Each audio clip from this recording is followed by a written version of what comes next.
nothing has changed from when we first printed to now what we're doing now. And so what we're doing here is being completely transparent, allowing you guys to take a look at what's happening.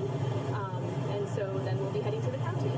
Can you just go over the meaning of these papers one more time to make it crystal clear to voters? How can you ensure that the election results are accurate? Correct, of course. So at Central Count, when we process ballots, right, we have the voter log, we have all of the paper ballots, and they get processed through the tabulator. So all of that information is tracked. It is done here transparently with observers here and all the workers.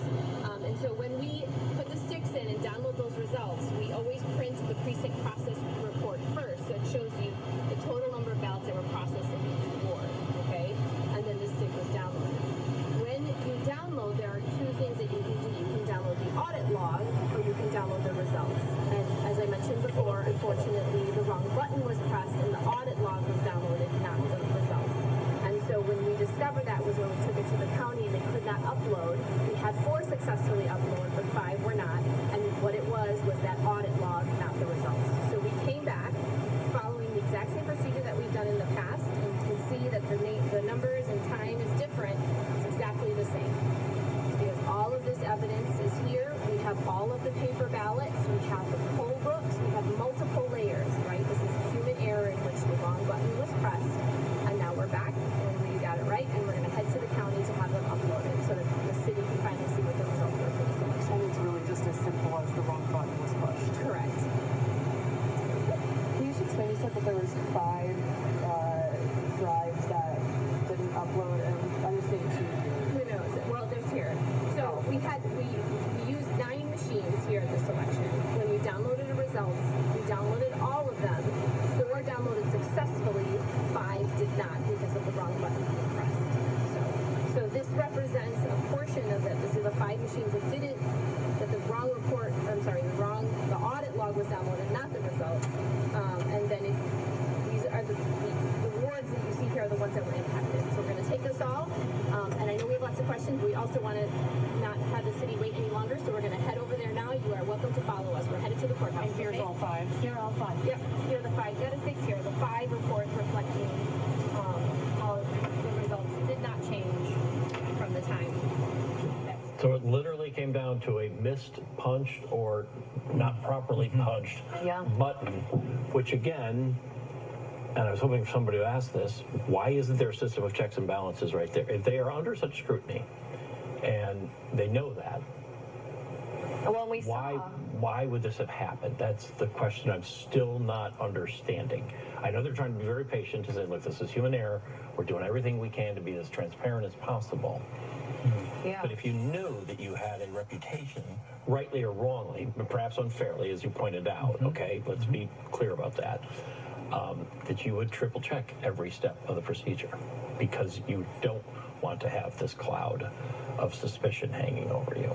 I'm curious, can we hear what she's saying now? Up the next day and we do an after action after every election to see what happened and how can we avoid it in the future. What I can say is that all of this was done in the public sphere, and it was a matter of the wrong button being pressed. It was downloading the audit log, not the results. The results are always in the machine. The results are on the ballots. The results are in the poll book. So we have all the information to ensure that the safety and security of this election is true. Thank you, Paulina. Let me make sure we get the As you mentioned that, and we watched them re-download, we saw the second person behind also watching what buttons were pressed. So you raise a good point. How did this happen? And why wasn't that done the first time? Right.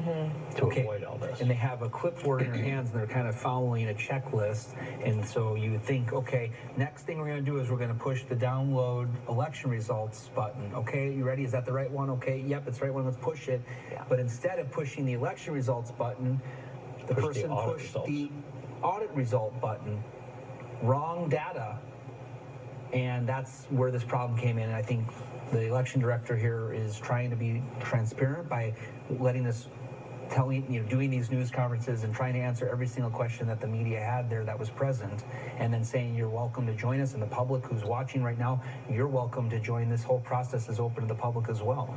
She also mentioned wanting to answer the questions, but also being respectful of the time, trying to get those downloaded sticks with those results back to Central Count so that they can be counted, and maybe we'll get some sort of result tonight. Yeah, and it's not just, go ahead, Jason. Yeah, let's look at those election results again. Statewide, we can see there is a separation between Hong and Crowley of 0.3%. State. And there is just some reporting there from our friends over at Fox 6 Milwaukee, where again you can see how close that race is between David Crowley and Francesca Hong. Well, we do have to go to a quick 2-minute commercial break.